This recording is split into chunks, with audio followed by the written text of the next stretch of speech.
آج ہم مسلمانوں کے اندر تین چیزیں ہیں. 5 نمازیں پڑھ لیتے ہیں، رمضان کے روزے رکھ لیتے ہیں، رمضان کا مہینہ آئے تو زکوٰۃ دیتے ہیں. یہ 3-4 کام کر لیتے ہیں اور ہر مسلمان اپنے آپ کو مسلمان سمجھتا ہے. نہیں میرے دوستو، یہ تو اسلام کی چند عبادتیں ہیں. یہ اسلام کی چند عبادتیں ہیں، پورا اسلام یہ نہیں ہے. پورے اسلام کو ہمیں سمجھنے کی ضرورت ہے، پورے اسلام کو ہمیں جاننے کی ضرورت ہے. حضرت عمر رضی اللہ تعالی عنہ جب اسلام لے آئے، وہ عرب تھے، عربی جانتے تھے. اس کے باوجود جب انہوں نے اسلام قبول کر لیا تو سورہ بقرہ کو 11 سال میں پڑھی. انہوں نے سورہ بقرہ 11 سال میں سورہ بقرہ کو ختم کیا. حالانکہ ان کو سمجھنے کے لیے عربی زبان جانتے تھے، قرآن عربی میں ہے، ان کو سمجھنے کے لیے کسی لغت کی ضرورت نہیں، کسی ڈکشنری کی ضرورت نہیں ہے. لیکن اس کے باوجود بھی سورہ بقرہ کو 12 سال میں ختم کیا.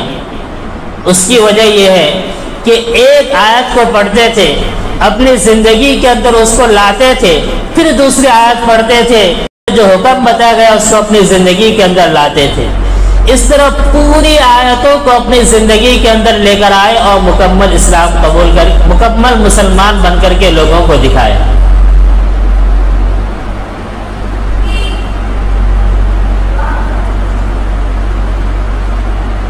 اور جب انہوں نے مکمل مسلمان بن گئے، مکمل اسلام ان کی زندگی کے اندر آ گیا، تو وہی حضرت عمر رضی اللہ عنہ جب ان کا بچپنا تھا، جب بکریاں چرانے کے لیے ان کے ابو ان کو بکریاں دے کر کے جنگل میں بھیجتے تھے تو بکریوں کا پیٹ نہیں بھرا کرتا تھا، بکریاں خالی پیٹ واپس لے کر آتے تھے. تو ان کے ابو ہمیشہ ان کو ڈانٹا کرتے تھے. خطاب ان کے ابو کا نام تھا. ایک مرتبہ حضرت عمر رضی اللہ تعالی عنہ ایک بڑی فوج لے کر کے کہیں جا رہے تھے. ایک پہاڑ کے اوپر ٹھہرے ہوئے تھے. جو ہی اس پہاڑ کے اوپر ٹھہرے ہوئے تھے، پوری فوج ان کے پیچھے تھی. اور حضرت عمر رضی اللہ تعالی عنہ کی طاقت یہ تھی کہ وہ 22 لاکھ مربع میل کے حاکم تھے. اتنی بڑی طاقت، اتنی بڑی حکومت ان کے قبضے میں تھی. اور ان کی فوج ایسی تھی کہ اگر ایک حکم دیتے تو پوری فوج اپنی جان نشاور کرنے کے لیے تیار تھے.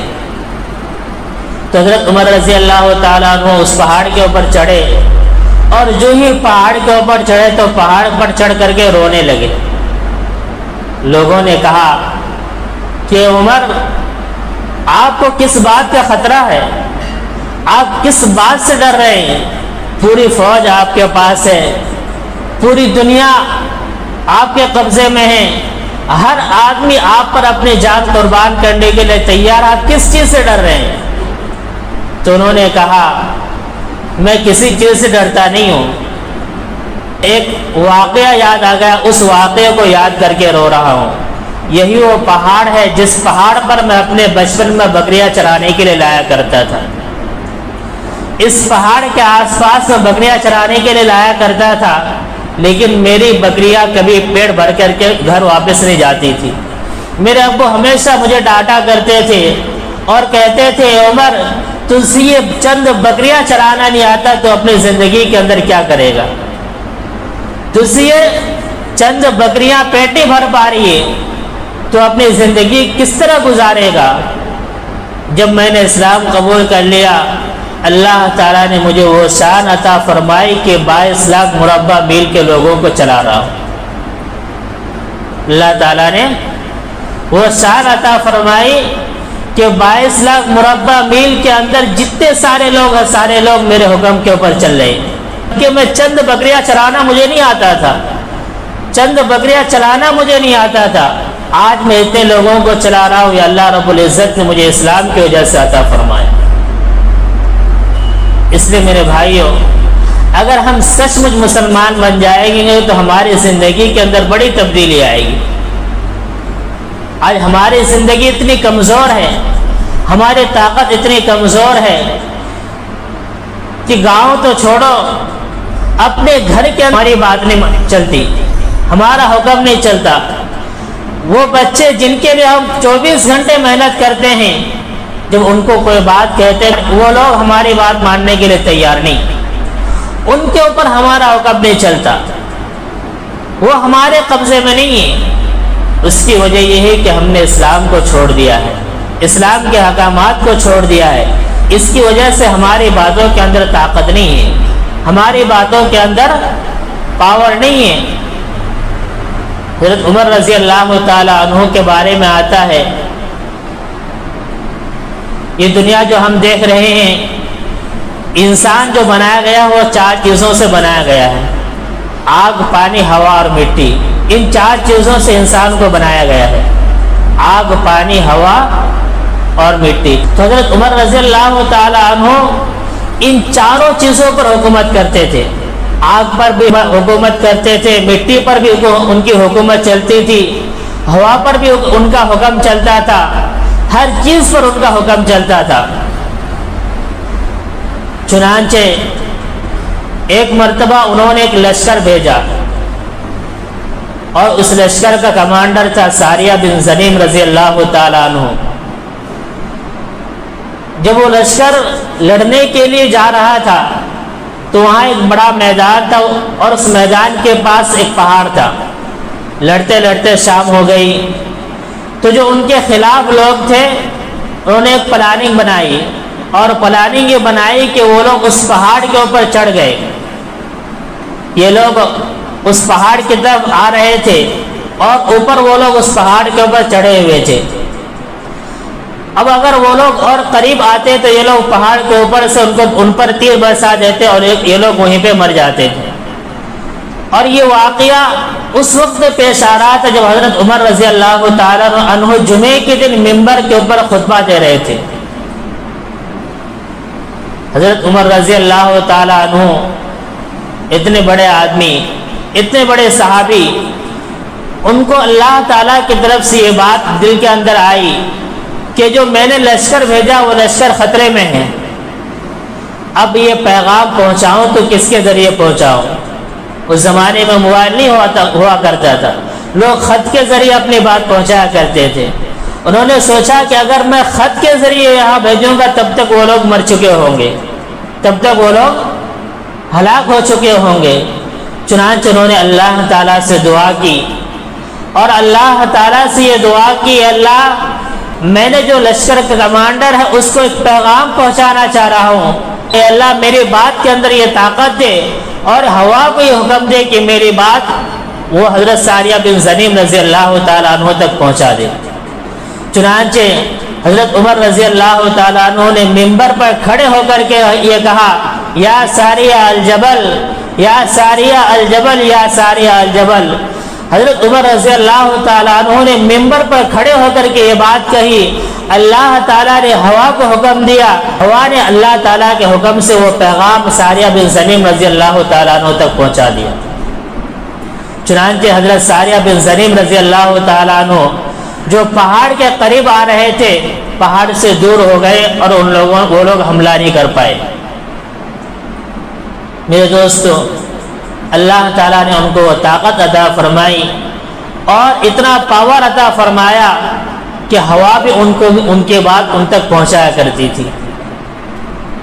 اور سب سے بڑی بات تو یہ ہے کہ آج ہم نام سنتے ہیں دریائے نیل۔ یہ دریائے نیل ایک زمانے کے اندر اس کا معاملہ ایسا تھا کہ ایک سال بھر چلنے کے بعد اس کا پانی ختم ہو جاتا تھا، سال بھر چلنے کے بعد اس کا پانی ختم ہو جاتا تھا۔ تو وہاں کے لوگ ایک رسم قائم کر رکھے تھے کہ جو ہی اس کا پانی ختم ہوتا تھا ایک اچھی سی لڑکی کو اس کا بھیٹ چڑھا دیا کرتے تھے، اور بھیٹ چڑھانے کی وجہ سے پھر اس کا پانی دوبارہ چلنا شروع ہو جاتا تھا۔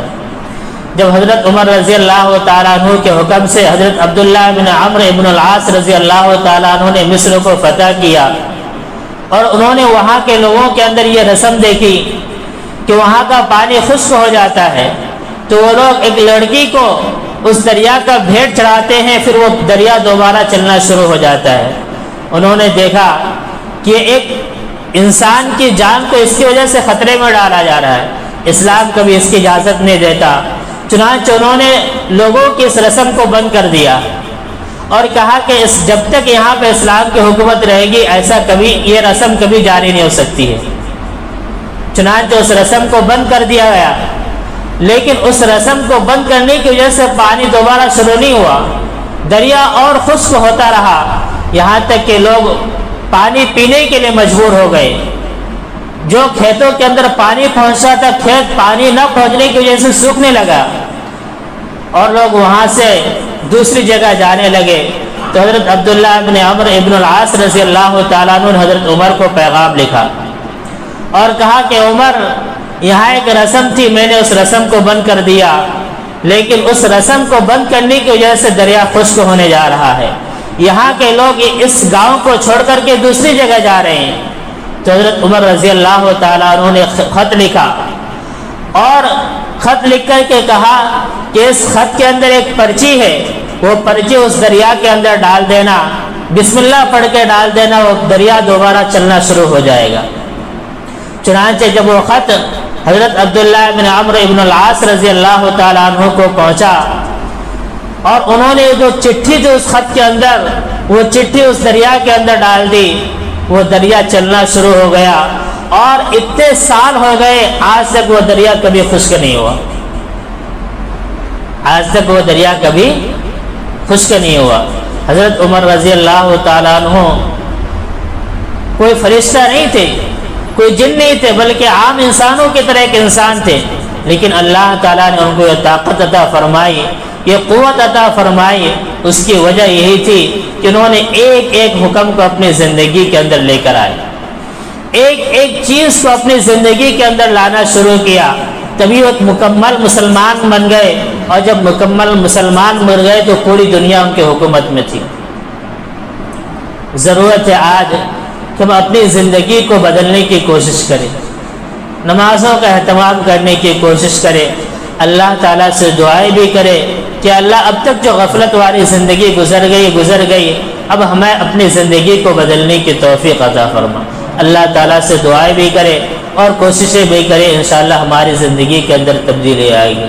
جنہوں نے سنتیں نہیں پڑھی وہ سنتیں پڑھیں۔